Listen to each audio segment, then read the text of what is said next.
Today I'm with industry-renowned hair and makeup artist and beauty brand ambassador, Ciona Johnson-King. Ciona is renowned globally for her work with A-list celebrities. She's done everything from glossy magazines to films, red carpet to media junkets. There's almost not a single celebrity in the world she hasn't put a brush on.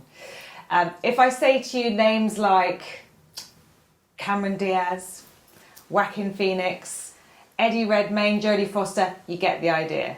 She's awesome and also really well known for her calming and sort of sensitive style when she works with her clients.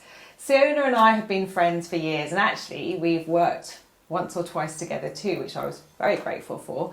She's even put a little bit of touch up on me today, so I feel glowing and in the presence of somebody very special. Ciona, thank you so much for talking to me. I'm thrilled.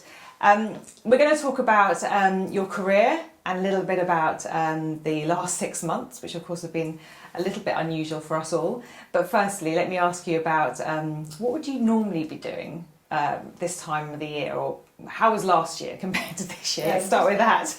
Well, thank you for your very kind introduction.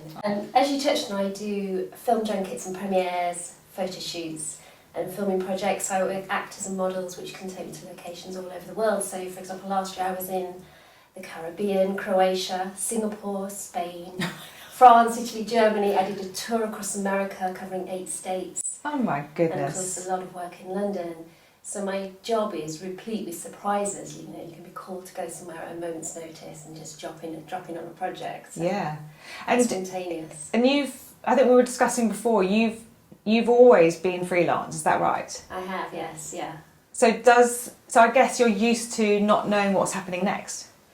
Yes, for me that's almost like my comfort blanket, because there's lots of different things that can happen and I work for lots of different clients. Yes. So the spontaneity and change is... So do you think you thrive off? On that, yes. That's different to quite a lot of people who might be watching this, who may be used to, I guess, what you call a secure job. Yes. Whereas somebody like you has always been in this sort of in the throes of a little bit of uncertainty. So you're somebody who leans into that, I guess. Yeah, and we discussed this earlier because I think your idea of certainty was having PAYE. Well, I thought it was, no, but I'm not sure anymore. Exactly, but I've never had that, so I feel more secure with lots of different clients and me creating the work myself. Yeah. Then I'm not at the mercy of one employer. Yeah. And how do you manage? Well, you said you did film junkets, so last year you did one. Yes, yeah. Which film did you do? Lots. Yes, yeah. Is there one that you can talk? Is there one you can talk about? Lots of press for promoting films. So you, yes. Like for example, we mentioned one earlier, which was huge. In the end, was working Joaquin Phoenix on Joker. Yes, which was a massive film. Which is a huge film, and he's not a fan of doing lots of press, so it was great to work with him. But I've worked with him I've worked with Joaquin for a long time. So you have. How many years have you? He got the recognition I think he's always deserved. He's a phenomenal actor. Yes, but do you think you get some of these jobs because you're such a calming and warm-hearted person? I mean, I've worked with you on a number of occasions, but we've been friends, but I always feel so relaxed with you. Do you think it's that energy that you bring because they're quite highly strung, some of these actors, I presume. I mean, obviously I don't know many, but I mean that you bring this calmness when they're under enormous amount of pressure. I think that's a really important part of it, because they are in quite uncomfortable situations a lot of the time. Because a lot of actors are actually quite introvert and private, and they have to do the paparazzi and press and expose themselves, which is why they like to be a character, because they're not exposing themselves. But when it comes to the promotion, it's all about them as well. Or even when I used to do a lot of the music industry. Yes. So there's a lot of noise and mayhem and excitement around them as soon as they're going on a red carpet or turning up at an event, and there's crowds of people waiting to see them. So I think to give them an anchor and security and feeling grounded and calm while they're getting ready is a lot of maybe what they like about it as well. Yeah, I mean, you're kind of relaxing me now. I feel so calm, and in your presence, I think could you just come and be with me all the time? It'd be great. Plus, I get my makeup done. Amazing. So let's look at the contrast between that, which is literally up in the air, constantly moving from time zone to time zone. I'm guessing you're moving with a group of people as well, aren't you? So you're with lots of people, hotels, weird times of day. I think I saw in a film about you that, you know, you can be arriving in a kind of at a weird time zone, and then you've got to do the whole shebang, you know, evening chat shows, morning breakfast shows, and then the press junket, which is back-to-back interviews, isn't it? Yeah. I mean, how do you manage your energy and you know, how do you manage your energy and dealing with that kind of pressure in a way, because it's not only the work but it's the added pressure of the time zones and the travel? I seem to thrive on that. I don't know how or why, but I love the travel and I love the time zones. You're very healthy, aren't you? I'm very health conscious, yeah. So I don't drink and I don't smoke, so I eat very healthily as well. And I have my martial arts, which I find very grounding and securing, which helps me a lot. This is a great thing to talk about, actually. So you've been doing martial arts for how long now? About 20 years now. 20 years. Yeah. And which talk about the, I don't even know anything about martial arts. So tell me about which one do you do? Is that even the right thing to ask? Yeah, no, I do Shotokan Karate, the JKA. Okay, I have no idea what that means. Japanese Karate Association. Yes. And I usually train at a dojo in Fulham. Yes. And that's probably the only anchor I have in my life, because I don't really have a tethered life, as you can tell. No. So it's probably the only thing where I can go to one regular place at a regular time. And do that. And of course, with lockdown, that was also wiped out, as long as everything else. But you can't practice that when you're travelling around the world, can you? Or do you have... Yeah, and you can do a bit in your room. Sort of, or do some stretching. Yeah. Or even I just go for a walk around the block of the hotel. I think it's important to keep physically moving if you can. Exactly. Yeah. So let's sort of scroll forward to 2020 and this joyous 6 months that we've been through. So tell me how that's felt for you and how you've managed kind of to navigate through it, because the topic is all around navigating change, and of course for me it's been a very different experience to you. I mean, I guess in a way work has stopped for everybody, but you know, for you, up in the air 24/7 and all of a sudden. So how have you managed this? Yeah, it's been such a contrast. I've spent my time in a remote English village and not been on one plane. And not seeing friends, family and colleagues, so losing that connectivity, creativity and value is difficult. Yes. And of course the constant worry and heartache of friends' health and your loved one's health and the world situation.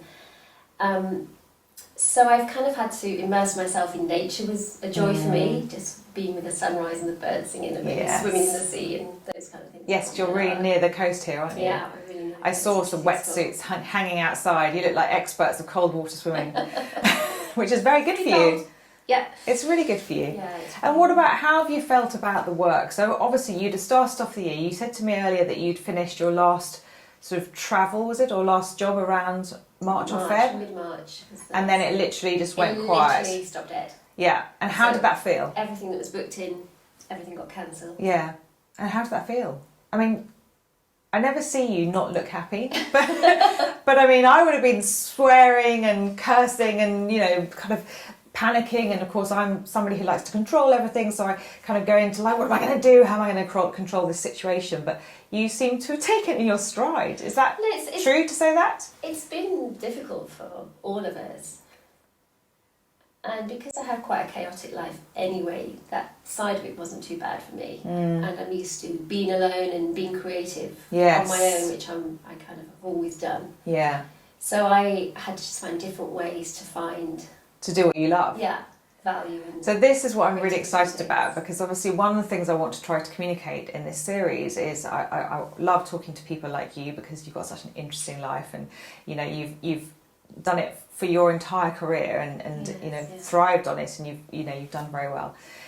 And then we go into this weird phase of nothingness, which has been in a way restorative for many people and can be incredibly frightening for others. And you've already said that you kind of lean into uncertainty because that's how you've lived your life and you're calm.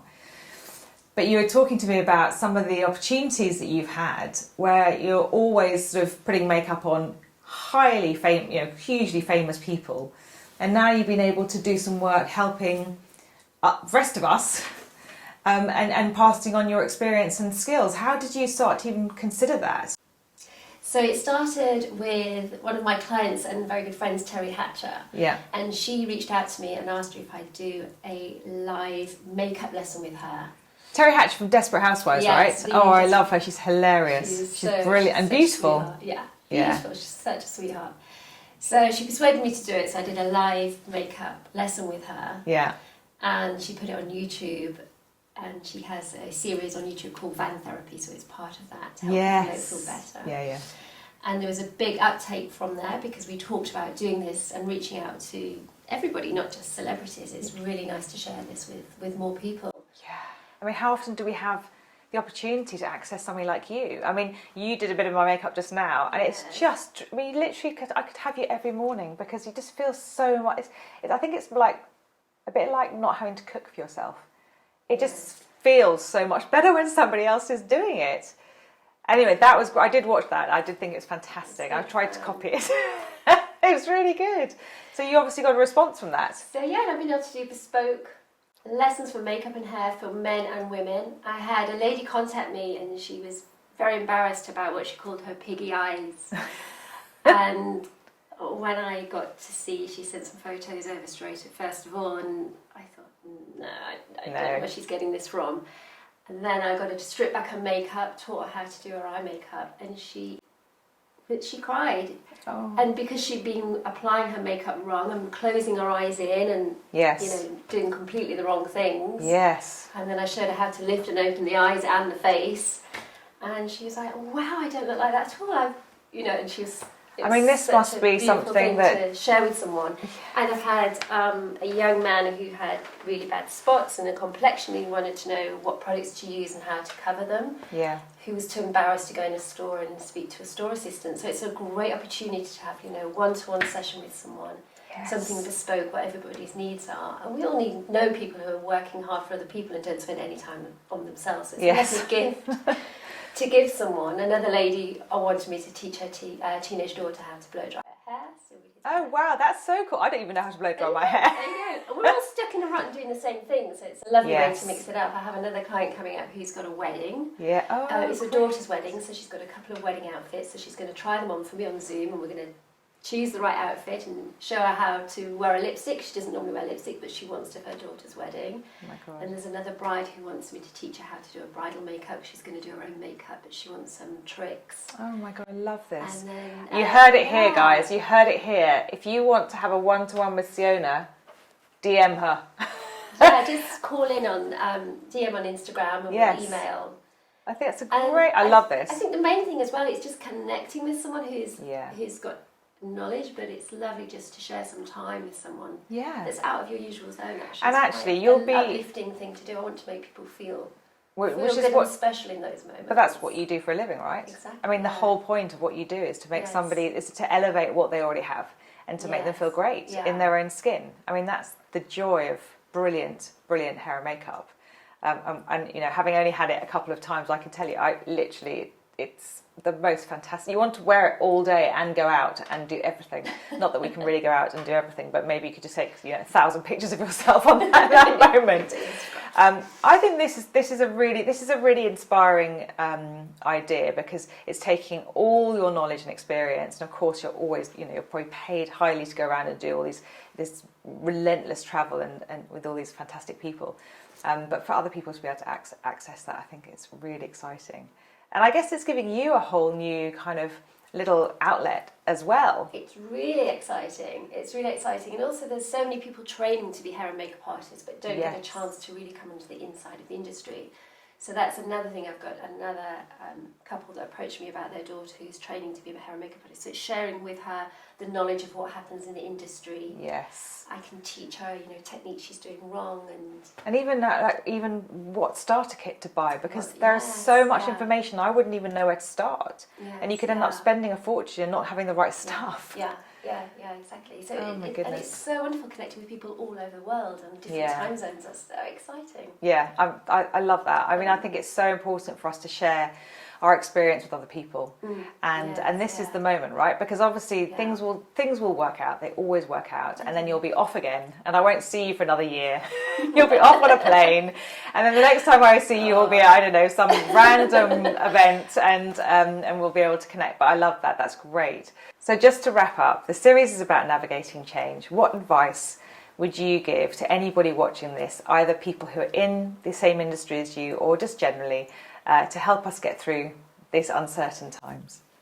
I think change can make you feel blocked and unstimulated. So it's important to get your flow back or keep your flow going.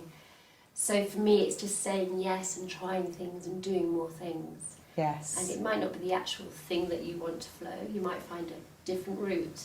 It might be gardening, it might be doing a different exercise, but you just start pulling things that bring your flow back. Yeah, I love that. To get your creativity. So just move forward is basically just try stuff. Finding ways to keep moving forward, exactly. And eating healthily, getting exercise, connecting with your friends, they're really important. Sleeping well. Yeah. Thank you so much. My pleasure. Really appreciate you speaking to me and those wonderful words. So connect, look after yourself, and try something new is really the message that we're hearing today. And if, like Ciona, you've got some ideas, just go for it. Nothing is stopping you.